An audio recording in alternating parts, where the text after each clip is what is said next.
Bonjour à toutes et à tous, nous sommes le mercredi 8 décembre, bienvenue sur Mosaïque Cristal. Voici les titres du jour. La situation sanitaire est tendue en Moselle, le taux d'incidence monte en flèche et le taux de positivité a été multiplié par 5 en 2 mois. Les autorités départementales appellent à la plus grande vigilance. D'ici 2 semaines, les 5-11 ans pourront se faire vacciner. Une décision en réponse au taux d'incidence très élevé dans cette tranche d'âge, mais qui ne fait pas l'unanimité. Un nouveau magasin de producteurs va ouvrir à Wölflin. On y trouvera des produits fermiers en vente directe, un commerce qui répond à une réelle demande des consommateurs.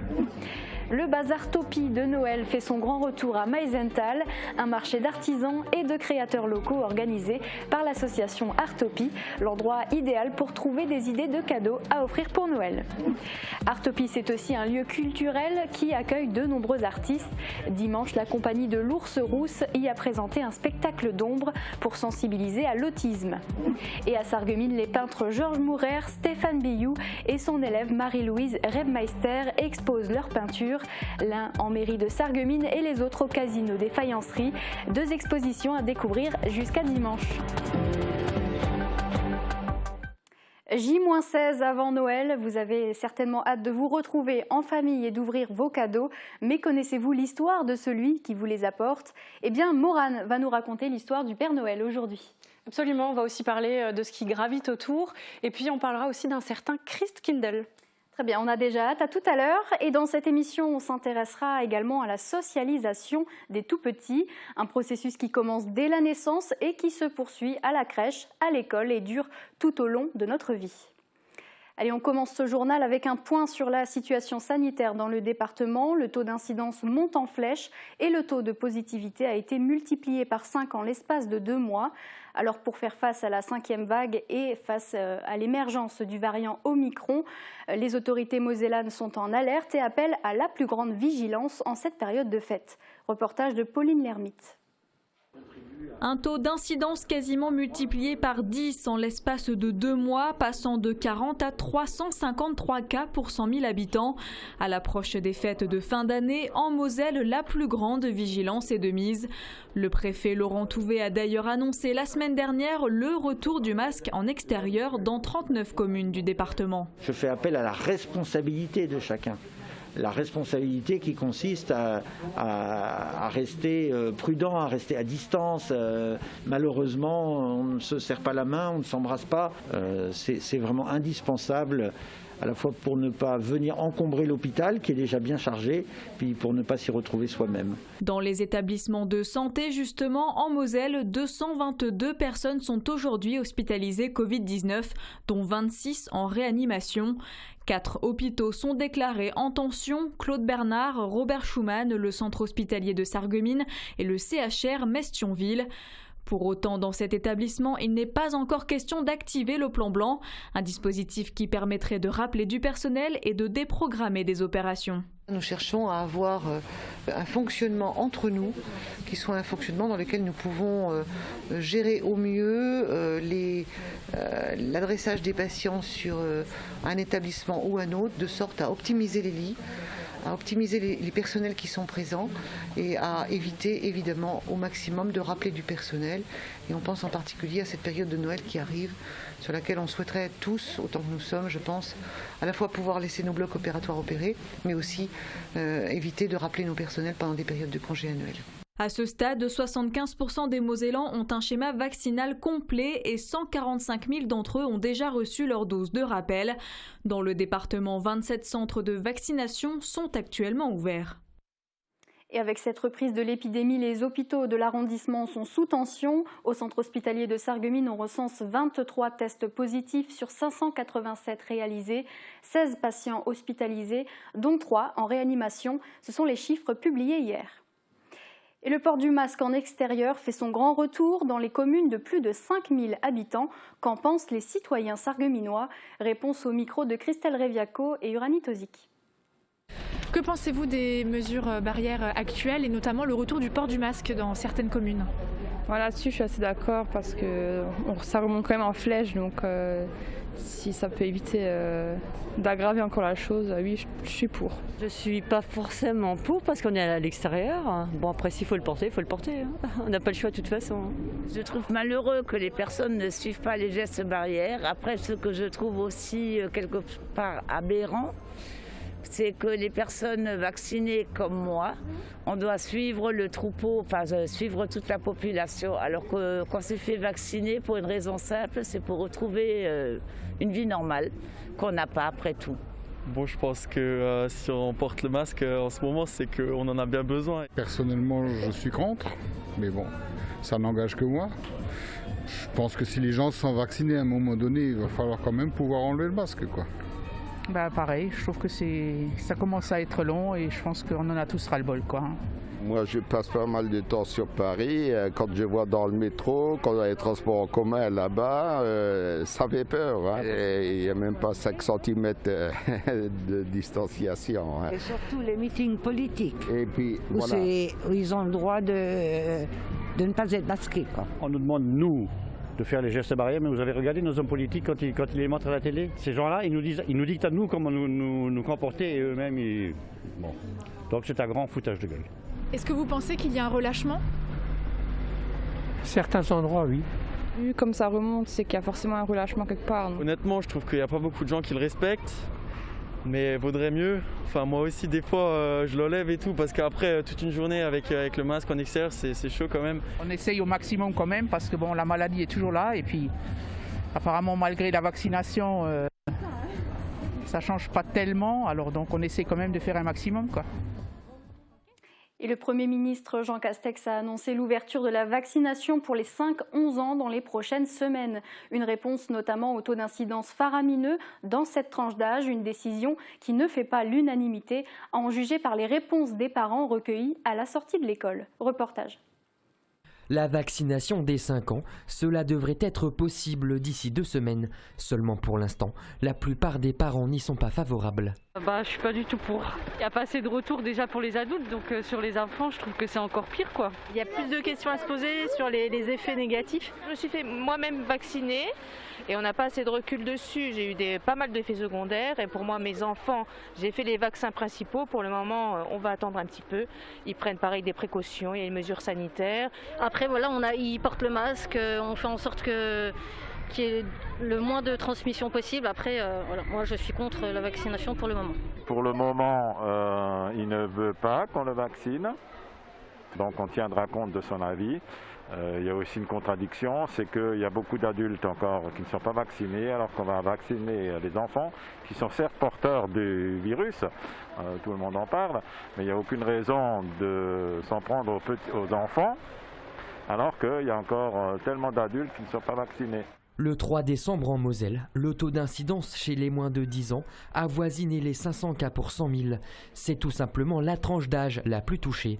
L'objectif alors pour le gouvernement, sous réserve d'un avis favorable de la Haute Autorité de Santé, est de vacciner le plus rapidement possible, dès le 15 décembre pour les plus fragiles et à partir du 20 pour la totalité, soit 2,8 millions d'enfants. C'est très difficile quand on est avec un petit, par exemple 5 ans, 6 ans, parce qu'il y en a beaucoup, de porter le masque en s'occupant de l'enfant. Voilà, c'est plus compliqué. C'est possible, mais c'est plus compliqué. Et puis du coup, ces mêmes parents qui parfois s'occupent aussi des grands-parents et qui vont donc aller voir les grands-parents avec ce risque du coup de contamination. Les enfants auront cependant des vaccins 3 fois moins dosés que ceux des adultes. 1,9 million seront livrés dans l'Hexagone en décembre, puis un autre million en janvier. Pour le moment, le pass sanitaire n'est pas envisagé pour cette tranche d'âge. Allez, on change de sujet pour une info qui devrait ravir les amateurs de produits locaux. Un nouveau magasin ouvrira demain ses portes à Wölflin, des produits fermiers en direct du producteur et qui répond à une vraie demande des consommateurs. Reportage de Catherine Henrich et Thibaut Desmerlet. En chantier depuis 6 mois, le magasin Au goût de nos terres est presque prêt à ouvrir ses portes. Marceline Barre est à la tête de ce nouvel espace de vente qui est aussi une histoire de famille. On voudrait une fois vivre de notre métier, pouvoir donner aux consommateurs notre propre produit issu des 3 fermes, car on est 3 fermes. On est celle de mes beaux-parents qui sont à Rallin, celle de mon mari donc ici même à Wölflin et celle de mes parents à Bliesbruck. Un bâtiment de 400 mètres carrés dont un espace boutique, plusieurs chambres froides pour le stockage de la viande et un atelier de transformation de la viande pour permettre aux 3 exploitations la maîtrise totale de la chaîne du pré à l'assiette. Il aura fallu 3 ans de travail pour faire aboutir ce projet. Si l'on y trouvera les produits issus des 3 fermes, l'offre sera élargie pour permettre aux clients de se procurer l'essentiel au même endroit. Légumes, épiceries ou fromages proviendront d'exploitations locales également. En fait, ça fait depuis toujours qu'on a voulu faire de la vente directe et on est arrivé à un stade maintenant aujourd'hui que la demande elle est là. Les animaux, on les a. Alors on a dit, autant mettre toutes nos 3 exploitations ensemble et mener à bien notre projet. Le projet d'une vie, avec près de 500 000 € d'investissement. L'ouverture est prévue le 9 décembre et le magasin a déjà enregistré plusieurs commandes, ce qui promet d'ores et déjà une belle réussite.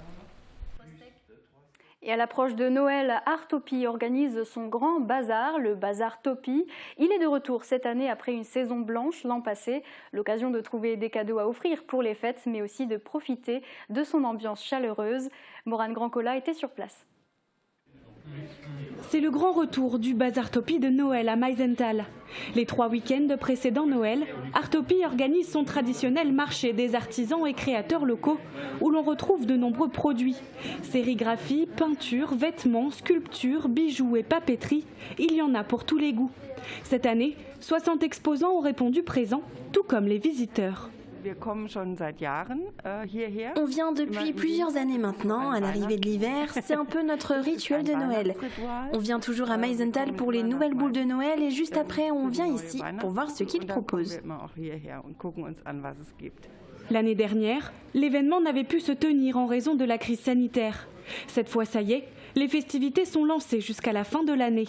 On sent que les gens sont très contents de pouvoir revenir à Artopi, que c'est quelque chose qui est attendu, quoi. En fait, l'idée de pouvoir offrir des cadeaux originaux, des œuvres d'art, voilà, ça plaît beaucoup et les gens répondent présents à cette proposition d'Artopi. Ça nous permet de soutenir les artistes qui font de la création, ça nous permet aussi de proposer au public une alternative aux cadeaux de la mondialisation, quoi, en fait. Rendez-vous donc le week-end prochain et encore celui d'après pour la suite des événements. Le programme est à retrouver sur le site internet artopi-meisenthal.org. Et en parallèle de ce marché de Noël, un spectacle de théâtre d'ombre s'est tenu en fin d'après-midi, intitulé « Il va sans dire ». Ce spectacle avait pour but de sensibiliser à l'autisme. Reportage de Morane Grandcola. Il s'est mis à marcher et ne parle pas. Un garçon un peu étrange. Il va sans dire. C'est le titre de ce spectacle de théâtre d'ombre signé la compagnie de l'Ours Rousse. Dimanche, il s'est tenu à Artopi, en ombre et en lumière. Qui part à l'aventure, joue au casse-cou.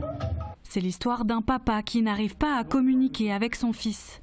L'étrange mutisme du petit garçon fait se poser des tas de questions à son paternel. Des questions auxquelles il va tenter de répondre grâce à des jeux de lumière, de son, d'images et de musique. Un chat.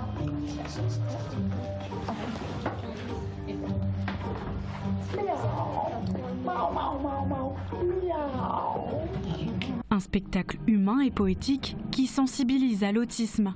Durant 45 minutes, le public est invité à découvrir un univers presque onirique à travers les yeux du petit garçon.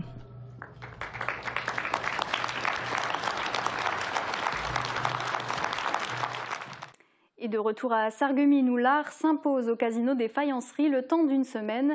L'artiste peintre moldave Stéphane Beyou expose aux côtés de son élève Marie-Louise Rebmeister. Christelle Reviaco vous en dit plus. C'est la 25e exposition pour Stéphane Beyou, mais la première pour Marie-Louise Rebmeister. Ils se sont rencontrés à l'école de peinture où Stéphane donne des cours. Chaque année, le peintre originaire de Moldavie propose à l'un de ses élèves d'exposer ses œuvres avec lui. Cette année, c'est au tour de Marie-Louise. Chacun son univers, pour lui c'est un style plus classique avec des inspirations de peinture d'époque. Chez elle, la femme est mise à l'honneur dans chacune de ses peintures. Vous pouvez aller découvrir leurs œuvres jusqu'à dimanche de 14h à 18h dans le salon d'honneur du Casino des Faïenceries à Sarreguemines. Les artistes seront sur place pour discuter de leurs peintures.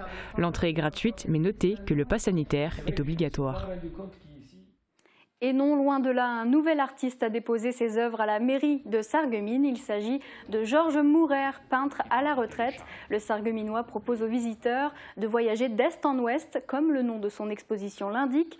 Il nous emmène de Moselle jusqu'en Bretagne, en passant par la région parisienne. Il expose pour la première fois une quarantaine de ses œuvres mêlant paysage et nature morte. Vous pouvez aller admirer ses peintures à l'huile toute cette semaine, jusqu'à dimanche inclus. De 14h à 18h, l'entrée est gratuite, mais le pass sanitaire est exigé.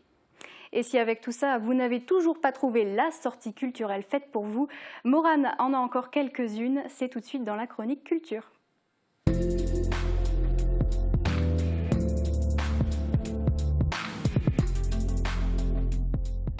Alors Morane, est-ce que tu as trouvé des sorties intéressantes à faire dans les environs? Évidemment Margot, sortez vos agendas parce que le week-end promet d'être musical.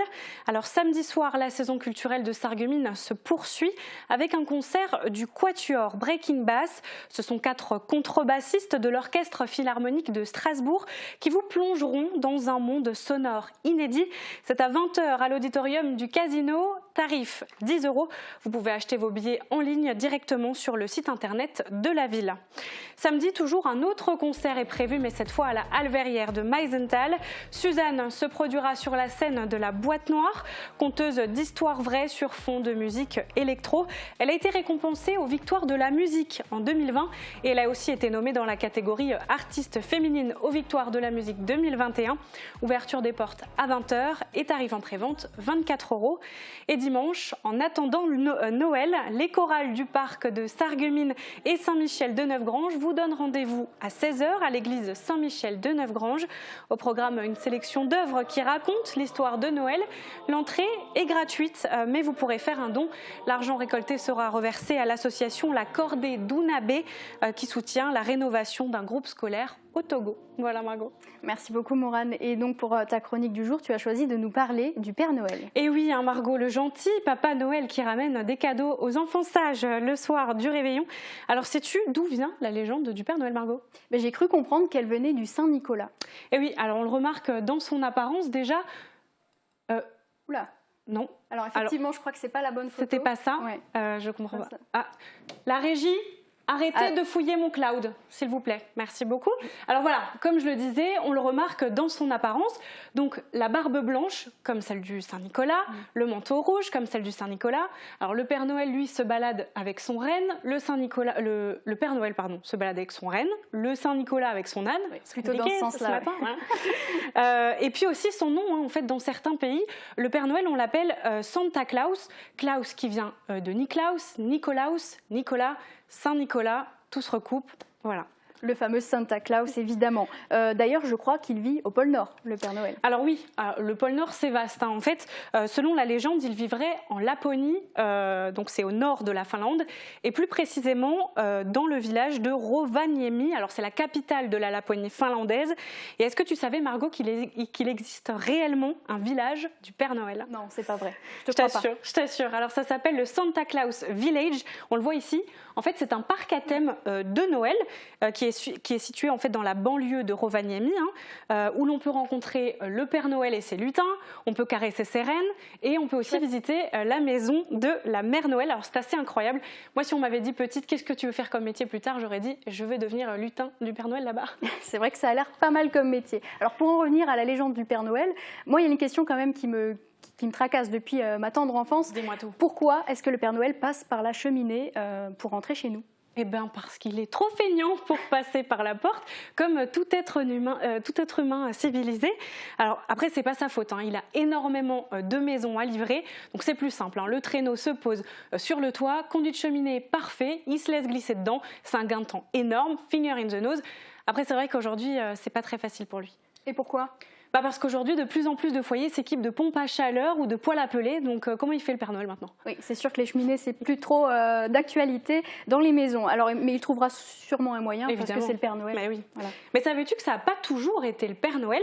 En fait, en Allemagne et chez nous, plus précisément en Alsace et en Moselle, on ne parlait pas de Papa Noël, en fait, on parlait de Christkindl.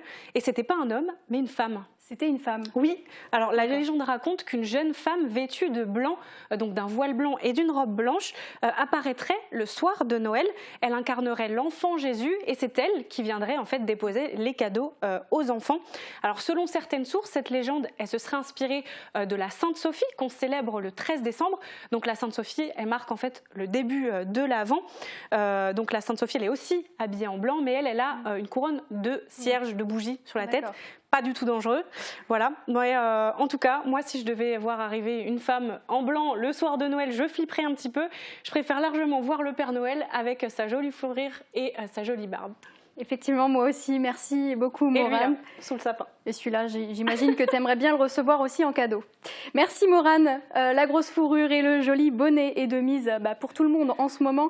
Voici la météo pour demain et on se retrouve juste après pour parler socialisation chez les tout-petits. À tout de suite. La rénovation de vos façades avec Modern Habitat allie esthétique et une résistance garantie à toutes les intempéries. Retrouvez votre programme avec le Crédit Mutuel, partenaire des grands événements de votre région. Une banque qui appartient à ses clients, ça change tout. Bonjour tout le monde, on ouvre aujourd'hui la 8e case du calendrier et le thème qu'on va aborder sont les contes de Noël. Et le meilleur endroit pour en parler, c'est certainement entouré de livres. Les contes font partie intégrante des traditions de Noël. Il en existe pour tous les âges, avec toutes sortes d'intrigues différentes, mais l'objectif est toujours le même, nous faire rêver. Et si je ne devais en citer qu'un, ce serait sans hésiter Casse-Noisette, qui a su faire rêver petits et grands à travers de nombreuses adaptations en films, dessins animés et même en ballet. Mais pour demain, le seul ballet qu'on pourra admirer, ce sera celui des nuages et des éclaircies qui vont aller et venir tout au long de la journée. Les averses seront composées de neige et de pluie et les températures iront de -2 à 1 degré au plus froid et de 3 à 5 degrés au meilleur de la journée. Passez tous encore une belle journée en notre compagnie et à demain. C'était votre programme avec le Crédit Mutuel, partenaire des grands événements de votre région. Une banque qui appartient à ses clients, ça change tout. Torréfacteur de café depuis 1966, votre boutique Gürtner propose plus de 25 variétés de café en grains ou moulus, fraîchement torréfiés. Découvrez chez vous le meilleur de l'expresso grâce à nos cafetières et expresso broyeurs de Longwy. Dans nos boutiques, vous trouverez aussi de nombreuses idées cadeaux à offrir ou à s'offrir. Café Gürtner, offrez ce que vous aimeriez recevoir. Pour les fêtes de fin d'année, ne cherchez plus, le roi des vins est à Styrin-Wendel.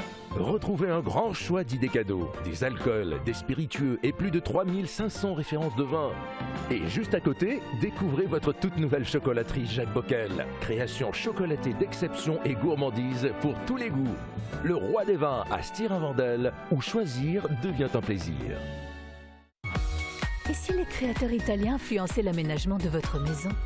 Cuisine, salle de bain, carrelage, Cesa au centre de la Rotonde à Sarreguemines vous propose un vaste choix et un excellent rapport qualité-prix. En cette fin d'année, faites-vous plaisir chez AVS Médical grâce à nos offres exceptionnelles. Procurez-vous le stimulateur circulatoire numéro 1 en France de la marque Revitive. Grâce à la technologie d'électrostimulation musculaire, il améliore le retour veineux et soulage les douleurs, crampes et gonflements.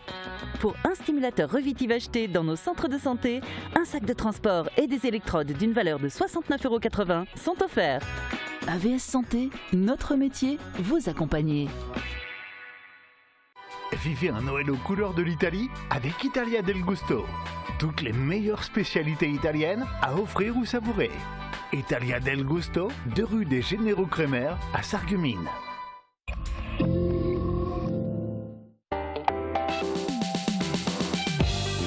Vendredi, découvrez notre nouveau numéro de Polygone. Recherche main-d'œuvre désespérément. Orientation, mode de recrutement, conditions de travail et salaire sont au cœur des discussions. Pôle emploi, secteur du BTP, CFA et syndicats s'expriment sur le plateau. Une émission à retrouver dès vendredi sur Mosaïque Cristal. Votre émission Polygone est réalisée avec le soutien du cabinet d'avocats Alte Keller Sarreguemines. De retour sur notre plateau, on va parler socialisation. C'est un processus par lequel nous passons tous. Il consiste à s'emparer des normes de la société et il démarre dès le plus jeune âge. On s'intéresse justement aujourd'hui aux étapes de la socialisation des tout-petits. C'est un reportage de Marie-Morgane Pires. L'arrivée à l'école maternelle peut être compliquée à gérer pour certains enfants. Il faudra par exemple quelques minutes à Wassim pour qu'il trouve sa place parmi ses camarades de petite section. L'école représente l'un des premiers lieux de socialisation de l'enfant. Ici, il va apprendre des règles de vie en communauté, les notions de partage et avoir pour la première fois une vie sociale. Tous les matins, ils cherchent leur prénom. Ça leur permet de s'affirmer aussi dans le groupe, de dire je suis là. C'est effectivement la capacité de se détacher de ses parents, la capacité d'aller vers l'autre enfant, vers d'autres adultes et à avoir envie de jouer avec d'autres enfants, d'avoir envie de demander quelque chose à un adulte. C'est vraiment se détacher sans angoisse, sans appréhension. Et pour que cela se passe justement sans angoisse, les équipes pédagogiques sont présentes pour les aiguiller vers leur socialisation. Cela passe également par la découverte et la gestion des émotions. Elle est très en colère. Et comment on fait pour chasser sa colère? Comment on peut faire pour chasser sa colère? On peut respirer pour chasser sa colère. C'est vrai qu'à 3 ans, on n'arrive pas forcément à faire attention aux autres. Donc quand quelqu'un a mal, on le sensibilise justement aux émotions de l'autre enfant. Non, Alban, on prend pas tes mains. Alban. Oui, j'ai entendu que tu voulais, mais alors où tu lui demandes, où tu attends qu'il a fini de jouer, mais tu ne peux pas prendre les mains. Ce qu'on essaie surtout, c'est que l'enfant ne réagisse pas forcément par les mains et qu'il utilise le langage avec son ami. Et qu'il essaye aussi de ressentir les mêmes émotions que les autres pour justement mieux le comprendre. Avant la maternelle, il y a aussi des premiers modes de garde qui permettent de débuter la socialisation en amont et d'effectuer la transition avec l'école en douceur. Exemple ici, dans une MAM, une maison d'assistante maternelle. Les enfants peuvent y être accueillis dès leurs 3 mois. Ils vont y rencontrer plusieurs adultes et des premiers camarades, avec qui ils vont aussi devoir apprendre petit à petit à communiquer. Il apprend pour l'instant, d'accord? Oui, mais il n'a pas envie pour l'instant. Après. Ah, voilà. Comment on dit merci? C'est comme un jeu en fait pour eux. On le fait sous forme de jeu. Même s'ils ne vont pas le dire, en fait, si un enfant va avoir du mal à dire le merci, le s'il te plaît, nous-mêmes on va leur dire merci avec le prénom de l'enfant, de rien, nounou. Et en fait, ça rentre automatiquement. Un jour, ils le disent, automatiquement. Pour les aiguiller, la journée est rythmée et organisée à chaque fois de la même manière. Cela permet aux petits d'acquérir des habitudes et à respecter les consignes. Vous voulez mettre les voitures ici? Super! Les Lego, reviens chez nous, Aline. Il y a l'accueil et puis il y aura des petits jeux libres. Et à un certain créneau horaire, on fera une activité, que ce soit peinture ou bricolage, ou ça peut être de la psychomotricité, ça peut être plein de choses. Et en fait, donc cette journée rythmée va permettre à l'enfant déjà d'avoir des repères au long de sa journée, ce qui après peut faciliter également les petits temps d'activité qu'ils ont à l'école maternelle. On va s'asseoir sur le tapis pour faire les comptines. On y va? Allez. Manon. Elena, tu viens les Lego, s'il te plaît? Pouvons laisser courir afin de les sécher. Donc ce sont des enfants effectivement qui ont l'habitude de jouer avec d'autres enfants, ce sont des enfants qui ont l'habitude de s'adresser aux adultes, c'est des enfants qui ont l'habitude de demander, qui ne se cachent pas, qui ne se mettent pas derrière leurs parents, c'est des enfants qui sont dans le contact social. Pour une séparation moins directe entre l'enfant et ses parents, une structure a été créée à Sarreguemines, la coccinelle. Ici, le parent reste constamment avec l'enfant. Des accompagnants qui sont des professionnels de la petite enfance sont présents pour les encadrer et aider les familles dans la socialisation. Est-ce que tu lui en donnes un? Est-ce que tu lui en donnes un? Allez, si tu lui en as pris un, il faut lui en remettre un aussi. Et ils apprennent aussi à rencontrer les autres enfants, des plus petits, des plus grands. Ils apprennent à interagir avec eux, parce que c'est vraiment un apprentissage. Les enfants, entre eux, c'est pas inné d'être gentils, de prêter, d'être gentils entre eux. Donc ici à la Coccinelle, on résout les conflits vraiment avec la parole. Comment on fait alors? On met comme ça? On fait les piliers? Non, montre-moi comment tu veux faire. Et bien avant l'école, la crèche ou encore la première rencontre avec l'assistante maternelle, la socialisation se passe dès la naissance avec les proches. Ça commence avec la maman, ça commence avec le papa, les frères et sœurs. Et effectivement, ça commence également avec la famille élargie. Où effectivement, plus les enfants sont en contact avec d'autres enfants, et plus la socialisation va se faire sans encombre. Un processus long qui se poursuit jusqu'à l'adolescence. Il s'agit de la socialisation primaire. Et un processus qui ne s'arrête jamais vraiment. Tout au long de notre vie, nous serons confrontés à de nouvelles situations, de nouveaux environnements de travail, à la vie conjugale et familiale.